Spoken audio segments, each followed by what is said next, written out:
everybody, it's Stacey Duffy here, your Denver Metro real estate resource. And today I wanted to give you a few questions to ask a realtor that you're sitting down with and interviewing to sell your house, because you should always be interviewing multiple agents, as I've always said, because you're hiring someone to do a job for you. You should talk to more than one person. But depending on the market condition and how you need the help, those questions can change, okay? So if I were to hire an agent to sell my home right now, here are some of the things that I would ask, knowing what I know, right? And I do this for a living, so it's kind of like if you're a CPA, you'd know how to hire a CPA, a good CPA. If you're a, I don't know, cosmetologist, you'd know a good cosmetologist if you went to one, that kind of stuff. But one of the things that I would ask in an extreme seller's market or a strong seller's market is still, how do you present my property? Okay? So a lot of people are worried about like, oh, you can just stick a sign in the yard and take phone pics. There are agents that do that. Don't ask me why. I don't know if they're cheap, lazy, bad at their job, ignorant, all of the above, whatever. The better you present the property, the better outcomes you will get, no matter what kind of market it is. So I still do professional photos, 3D tours, and floor plans on all of my listings. Even if it's $100,000, sorry, $100,000 condos don't exist anymore.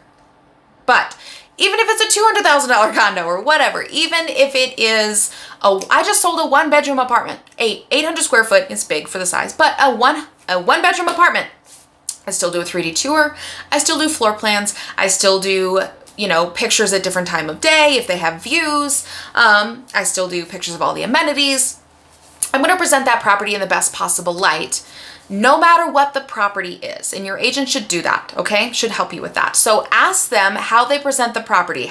Do they fill out everything that's searchable in the MLS listings? Because there are people that have search criteria set based on the distance to the bus stop, okay? I have had clients that have said, I need to be within a quarter mile of a bus stop or a block of a bus stop. Okay, so if that's what I'm searching in the MLS and agents aren't filling it out, that means my buyers are going to miss out on those properties. Okay, so I'm going to set it different because I know agents are terrible at their job, but ideally they need to fill out anything that is searchable or that is an applicable field in the MLS, because all of those syndicate out to all these other places, right? Are they going to provide professional photos? Are they going to do 3D floor plans or 3D tours? Are they going to do floor plans? Are they going to make sure that things are properly formatted to syndicate to other websites if possible? Are they going to do flyers? Are they going to make it, advertise it in potential relocation pack? If it's a vacation town, are they going to advertise it in places that people that are looking for vacation homes may find it? Understand how they are going to present your property. And if they say, oh yeah, it's a hot market right now, I do my own photography, cool. There are very few agents that are also professional photographers. I happen to know one and she still hires out her photos. So, but ask them for examples of how they've presented their other properties. Are they going to shoot a video tour? Are they going to shoot a neighborhood video tour to help sell the neighborhood, to help sell the area, to help sell the amenity, whatever, okay? Ask how they're going to present your property, because I don't think a lot of people ask that question and then they're kind of like, oh, I guess it looks okay. I just saw a listing this morning that had upside down pictures. Shit you not. I couldn't believe it. That was a first for me. I've been doing this 7 years, and that was the first time I've ever seen someone actually put all their pictures. Actually, 3 or 4 of them were sideways, and the rest of them were upside down, and they were absolutely terrible phone pictures. And I'm like, wow, that's sad, because that client could have gotten so much more for their house if the house had been presented well. Okay, so that's my first question. Second, and I'm going to keep this really short. Obviously, I would probably grill somebody if I were going to hire them. I don't know if I'd want to work for myself. But things that everybody should be asking their agent, even in the seller's market, someone that they're interviewing to sell their home, is, how do you keep my home secure? And the reason I ask that is because, especially in our current market of, back-to-back showings, there's 15-minute showings, 30-minute showings. Some of them overlap and allow 3 people per 30-minute window for an entire weekend. You could easily have 300, 400, or 500 people in your house over a weekend. That's a lot of people in your house. If you're living there, you need to know how to keep your home secure, keep your stuff secure, what to take out, what to worry about. Should you have a video doorbell? Lock boxes. Holy crap, guys. I would say it's getting better. It's, 4 or 5 years ago, it was exponentially worse. But I will say at least half of the listings that I show my buyers, at least half, if not probably 60 to 70%, still use a manual lockbox. And I know that doesn't mean anything to you, and I don't have one sitting on my desk right now. They're in my car, so I have them handy for my electronic lockboxes. Manual lockboxes have the same code. That's just like the little $25 one you buy off of Amazon that you either put there, to have your cleaning person use or, your roommate use or whatever. If you have 400 to 500 people, even 100 people, even 50 people that have gotten into the property with that same lockbox code, yes, the agent is supposed to be licensed. They are not supposed to give that lockbox code to anyone who's not licensed. That was in our annual commission update class. Anyway, I'm not going to go down that rabbit hole. Maybe the buyer happened to see it, or the realtor didn't change the code and somebody else walked up, whatever, and saw what the code was because it was already unlocked and rolled onto the code. If you have that many people and you are not changing your lockbox codes or you have a manual lockbox, or your agent is using a manual lockbox, that is a huge risk to someone to come back to your property when, one, they're not supposed to because they have access. They know the code, they can get the key, they can get in. If you have vacant properties, hello, they know no one's living there, okay? Big, big, big risk. I don't use manual lockboxes. I use them as a secondary backup in case the electronic breaks and in case something happens or the key gets lost or whatever, and my seller approves it. I've had them as backups. We never actually have to use it. We haven't had to use it yet, knock on wood, but that is the only reason I'll ever have one. Electronic lockboxes have codes change on a frequency. The codes that the agents are given are a day code. It's only good for the day. It doesn't work the next day.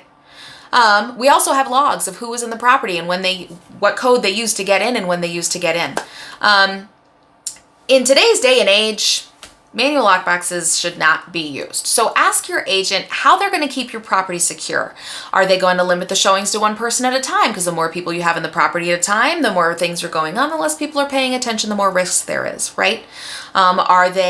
Is it a vacant property and they're going to make sure that it's, lights are off and locked up every night? Are you going to have a neighbor go over and do that? Whatever you want to work out, but make sure you're keeping your family and your stuff and your property secure. Okay, I can't believe in this kind of market how many people are in and out of properties and how many agents, windows open, lights on, vacant property, no one checking it at the end of the day, not talking to a neighbor to have go over and turn off the lights.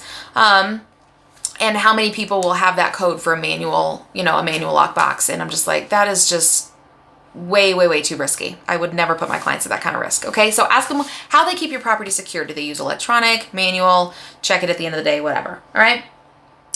I'm keeping my list because y'all know me, I like to ramble. Take advantage of the market. So right now in our extreme sellers market, if you are interviewing an agent to represent you as a seller, ask them how they are going to take advantage of the market. Excuse me, I know that sounds like a dumb question because it's a crazy market, right? Like, okay, sell your house. There are other ways to take advantage of the market, and a lot of it has to do with at least one of the strategies that I use with my clients. And if you'd like to interview me to sell your house, I'd love the opportunity. I do this for a living. I'm really good at it. Feel free to reach out to me. My contact information is on my website. Link for that is down below. But one of the strategies that I use with my seller clients to take advantage of the market is the showing weekend. And there's lots of different ways to structure this, and there's lots of different strategies and different goals you can accomplish. Sorry, I keep looking at my hair because it's haircut day. Shiny object. Depending on your goal, there's different ways to accomplish that and different strategies that can take advantage of it. But essentially, what a lot of agents are doing right now is they're essentially setting up the property as an auction situation. Hey, here's the list price. By the way, we're going to start showings on this day. You can come in and look at it, have all of your offers in by this day, give us a highest and best, and then we'll let you know the next day. That's not something with an asking price. That's an auction. That's what it is. And that's what a lot of our market situation is right now. There's a lot of buyers that are trying to get a leg up and trying to do different strategies, and I commend them because, hey, I'm always interested to see unique strategies that could work in a buyer's favor because I want to use those for my buyers, right? But there's a lot of people that are trying to buy their way to the front of the line, as I like to call it. And sometimes that can work for you. Sometimes it can't. There's pros, there's cons. Your agent needs to understand how to take advantage of the market situation depending on what your goals are and how you want to accomplish those and how you choose to go through that process. It is not our property to sell. We are not the decision makers. You are. You just need to have the information to make an educated decision on how you want to do things. So us saying, hey, here's 3 different ways you could do it. Here's the pros and cons of each. Given your goal, I think this one probably makes more sense. What do you think? What do you want to do? What do you want to tell people? What are you looking for? All of those kinds of things. So how to take advantage of the market, not just, hey, yeah, sure, you want to sell your house for $500K? Okay, I think it's worth $520. We can get $520. Okay, well, if I think it's potentially worth $520, I think it could appraise for maybe $530. But given the market situation, and if we structured a particular time and listed a particular weekend and do all of these things and present it really well, I think we may get more. I think we could probably get $550 or $560. But here's the things that you need to understand on the risks of that and how long it could take and whether or not it's worth it to you. So taking advantage of the market situation, our job is to advocate for our client, okay? So if I'm advocating for a seller, it's a seller's market, I need to know how to advocate for them and help them accomplish their goals and promote and protect their interest in the current market situation. Okay? Kind of a weird question. It seems like a no-brainer, but there's lots of different strategies we have when you have a good agent that understands those things. So be sure to ask them those questions. Okay? Taking advantage of the market, little side note. Contract changes. So I'm going to put a link up here and down below I don't know if I've posted it yet or not, depending on the timing. Contract changes. Contracts change every couple of years, and sometimes they'll change them in each year, and then sometimes they'll change them mid-year if it really hits the fan and they did something they didn't like. But having an agent that understands those contract changes in a seller's market, there's a few boxes that just got put in that weren't in there before, that a lot of offers that buyers are submitting are not to the seller's advantage. Okay, well, in a seller's market, you could probably push back on those buyers when they're climbing over each other and offering thousands and thousands of dollars over the list price to buy your house. You could probably counter back on some of those fees and say, okay, that's cool. I understand you want to offer more than everybody else, but by the way, this other person's offering more, and I want you to pay these fees that I would normally have to pay because you marked that I should pay them, and 5 years ago I wouldn't have had to pay them, but now that's in the contract you want me to. I think you should pay it. By the way, that fee's going to cost $3,000. So instead of pushing back on price or doing other things, there's lots of other ways to leverage the market condition in the contract, and having an agent that understands the contract and how to do that's really important too. All right, going back on my list, there's a ton of other things. The last thing I'm going to hit on is communication. Because even in our current market situation in the seller's market, communication is probably one of the biggest, and on the National Association of Realtor surveys of past clients and that kind of stuff, communication is one of the biggest pet peeves that clients have. And a lot of the reason that a lot of the complaints that have been heard in the industry is, I don't know what's going on, my agent hasn't told me anything. Okay, well, when houses were listed for 2, 3, 4 months, I don't know when that was. I mean, I know that happened. I've heard that happened. Hasn't happened in a while if it's been priced well and positioned well and presented well to sell. But when houses were listed for a long time, their sellers wouldn't hear anything from their agent.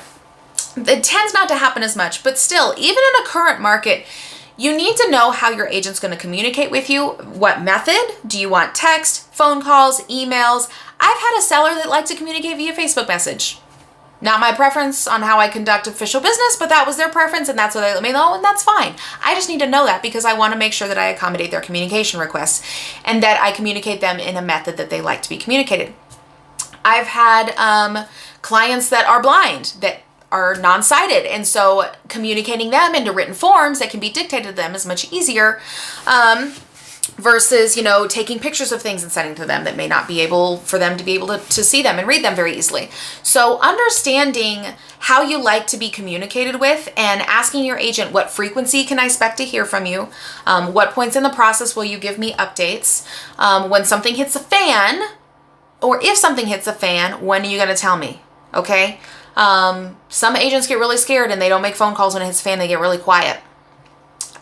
Sometimes it's because they're trying to fix a problem before they call you.